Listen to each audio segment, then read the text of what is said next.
हाल ही में नासिक के मोहाड़ी गांव के एक पुलिस वाले ने स्थानीय नाबालिग लड़की के साथ दुष्कर्म किया।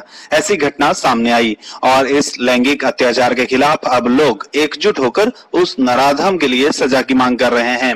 इसी सिलसिले में जलगांव में भी विश्वकर्मा वंशीय समाज संगठन की ओर से जिलाधिकारी को एक ज्ञापन सौंपा गया, जिसमें उस नराधम पुलिस वाले के लिए कठोर दंड की मांग की गई है।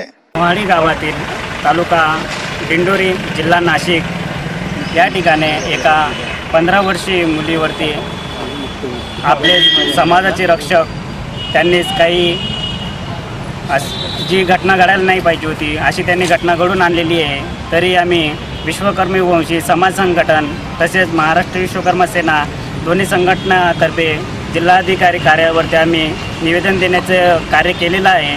तरी पण या कार्याची दखल घेण्यासाठी आम्ही जिल्हाधिकारी कार्यालयावरती आल्यानंतर त्यांनी या कार्याची दखल घ्यावी, नाहीतर आम्ही दखल नाही घेतल्यास आम्ही सर्व विश्वकर्मी सुतार बांधव रस्त्यावरती उतरू आणि आंदोलन करण्यात भाग पाडून देऊ। तरी शासनाने लवकरात लवकर या घटनेचा फास्ट ट्रॅकवरती लवकरात लवकर आणावी ही विनंती। का अल्पवयीन कन्येवर शासनाचे जे रक्षक आहेत त्यांनीच त्या मुलीवर अत्याचार केला आणि ही घटना झाली त्यावेळी सर्व अधिकारी व कर्मचारी त्या कार्यालयात असताना सुद्धा कोणीही काही करू शकलं नाही। त्यामुळे सुतार समाजाच्या एका अल्पवयीन कन्येवर जो त्रास झाला त्याबद्दल समाजाच्या वतीनं आज रोजी आम्ही जिल्हाधिकारी यांना निवेदन दिलेलं आहे।